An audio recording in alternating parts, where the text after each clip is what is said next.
Hello, and welcome to a very special episode of The Geekly. We're going to be discussing Spider-Man Far From Home, non-spoilers. Don't worry, you'll get no spoilers here. So There's something I definitely want to spoil you on, but I'm not going to. Got to resist the urge. It was really difficult because I actually saw it before Jules, and I really wanted to spoil it for him, and I had to hold it in. You've seen it not once, but two times. I've seen it twice now. I've seen it a mere one time. I'll just plow through my general assessment. First act was really slow and boring. We got towards the end of the first act, I was sitting there kind of hoping that the movie was going to end at that point. Praying for the sweet release of death. Yes. Second act's much better. There are some plot holes that bug me, but it is a very entertaining second act, and the first end credit scene is pretty spectacular. The first end credit sequence is worth the cost of the ticket alone.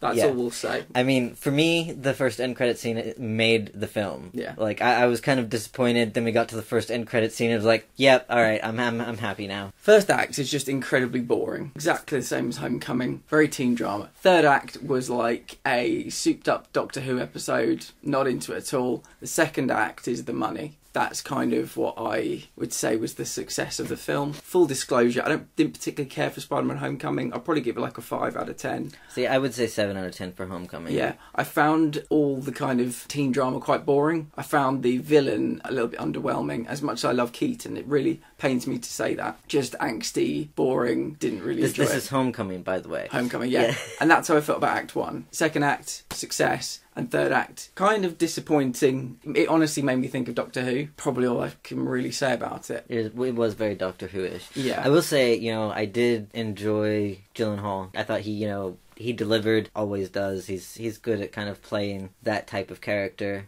Gyllenhaal was the film, as far as I'm concerned. His whole gimmick's probably too strong a word, but the thing surrounding him was excellent. Slightly unbelievable, we talked about that, but his whole, the thing he was using to great effect was him, and that were the film. Yeah, I'd say this is fractionally better than Homecoming. Yeah, see, I'm like fractionally worse. But really just kind of fractionally, like I say, Homecoming is 7 out of 10, I would say this is 6 out of 10. Yeah. I'd probably go 5 to like 6.5. That's my jump. What I would love is Spider-Man in New York with one of the big villains, and maybe him not in school anymore, him kind of working for the Daily Bugle, because he's just surrounded by his friends. They're all incredibly dull, one-dimensional people. And you think about in Homecoming where they went to Washington, when they were in the Washington Monument, him and his friends going to that like national debating competition. His friends are all boring, so that was really boring. This first act, I really like MJ. I love this iteration of MJ. Yeah. Mostly because she's exactly the kind of girl I would have dated in high school. Yeah. MJ is the best of them. In this film, Act 1, it's him and all his friends again. It's not spoiling anything to say. Like in the trailers, we see they're kind of doing this tour. And yeah, it was him surrounded by his boring friends. And they did all the exact same jokes with his teacher being such a fucking loser as well. And the Flash guy as well, and all the same jokes again. Yeah, Flash, totally obnoxious dude. We had those jokes before. The teacher's just incompetent and tells people about his life, and these are kids that he shouldn't be sharing this information with, and he's basically one of life's losers, unfortunately. So Act 1 was basically all the same things we've had from Homecoming regurgitated. 2, it had my interest, and then 3, anticlimactic and kind of just TV season finale of a mid-budget kind of show, if that makes sense. Yeah, but it's worth it for the first post-credits thing. Second one, people might get a kick out of it, but it didn't really do anything for me. Yeah, I mean, the second one it's kind of cute. It's kind of like, oh, all right. That thing. Okay. That thing. Yeah. A little bit curious to see how it impacts the future films and what it actually means, but, I mean, we may have to wait a while for that. It's interesting, but not life-changing. Yeah. Well, I mean, tell us what you think. I mean, have you got anything else to say? I mean, that's kind of That's about as much as I can say without, going into spoilers. Yeah, so we're hoping that, hopefully this will be up on Wednesday. We're going to do our spoiler cast and hoping to drop that maybe Thursday, Friday. The thing I liked about Tobey Maguire was we were in New York and we were with some really larger-than-life villains, and it was a joy to watch. It was a very kids kind of film in some ways. It was very primary colours. There was no nuance about who was good and who was bad. It was just deal with this issue. And I just want Spider-Man to just go up against, Green Lantern. Green Lantern. Green Yes, Goblin. Let's have Spider-Man and Green Lantern go at it. I'm down for that. Let's just have him against, Doc Ock or something, in New York, recognised New York buildings and stuff. Just I know it's been told, but there's a reason I think it's been told. It succeeds. The thing for me is Spider-Man is your friendly neighborhood Spider-Man. Yeah. He's not Thor. He's not Iron Man. Technically, he's one of the Avengers now. But, his thing is protecting New York. And we haven't really gotten stories of him protecting New York for the most part. We've gotten him kind of bouncing around in Germany during Civil War, all over Europe in Far From Home, in Washington in Homecoming. Put us in New York, give us some of the traditional Spider-Man bad guys, and have at it. Because me personally, I really enjoyed this version of Spider-Man. So do I.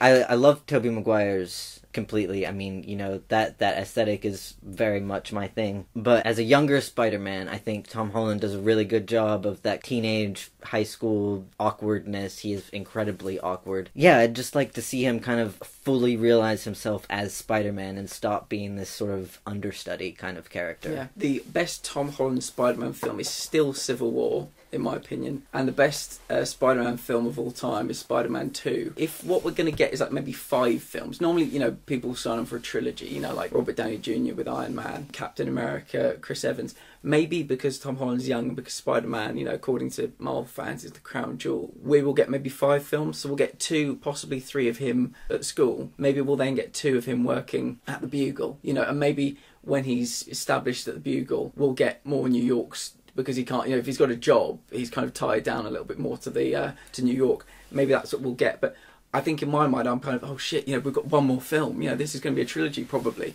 Oh God, but maybe because he's young, we'll get some more. I think the way they've set it up at the end of this film, we will have more than just one more. Yeah. I don't think they can wrap it up in just one film. I believe that, yeah. I mean, you can see him being at least a couple more Avengers films as well. I mean, it would be really disappointing if we never got to see grown-up Spider-Man. Yeah. I would be really disappointed in that, and I'm not even, the most avid Spider-Man fan, so I can imagine that, the really hardcore Spider-Man fans are like, yeah, give us more Spider-Man, we need more than just a trilogy. I mean, it was great having trilogies for, Cap and Iron Man and characters like that, just to sort of set up the Avengers, set up the world and stuff, but, I do agree that out of we were talking about it in the episode earlier, that, out of the Marvel characters, the X-Men are probably the most well-known, and Spider-Man is kind of along there beside them, sharing that role as, the most recognizable Marvel characters, and so I think it would be hugely disappointing if the MCU didn't capitalize on that and give us a whole shitload of Spider-Man films. Yeah. I would just love an Oscorp building to be erected in New York and them to just go down that rabbit hole, really explore it. Harry, we've got Norman. There's a trilogy of just Osborn-related films that could be told. I'd settle for one at this point. I'm a little bit, at the moment. There's potential, but nothing. See, I like his Spider-Man. I don't so much like the stories they're telling. Agree with that entirely, yeah.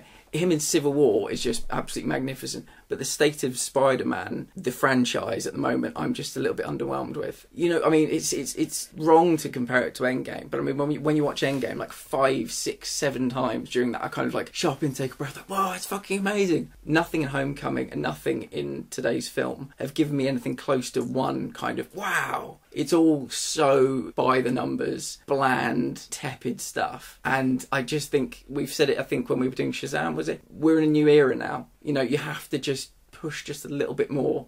You have to just elevate that film up just slightly, because there are a lot of them out there. Yeah. A lot has been done already. And, I would agree with that.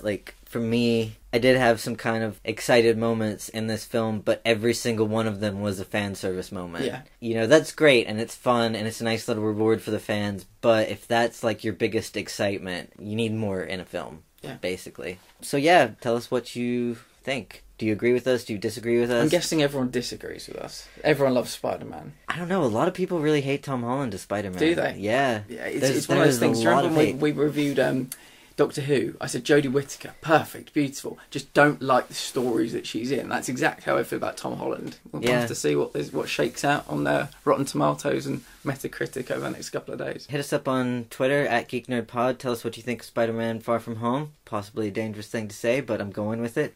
We are also on Facebook, if you still do Facebook. I'm starting to think that only trolls hang out there. So it's facebook.com/thegeekly. Facebook is a fucking wasteland. Get out now. Jesus. We are also on Patreon, patreon.com/geeknerd, where we will be doing some very cool things over the next few weeks. There's going to be a Batman 1989 watch-along, as well as Batman Returns watch-along, and Bandersnatch. We're doing some giveaways in a few weeks. Just say hello to our patrons, Shelley Numi, Laura Hughes, and Harriet Filmer. Hello. Awesome people. If you want to join their ranks, you can do so for $1 a month. Very cheap way to get our undying love and affection. That's it. We will have a spoiler version of our review coming up sometime over the next few days, so keep an eye out for that. If you've seen the film, you'll definitely want to hear what we have to say. Sayonara.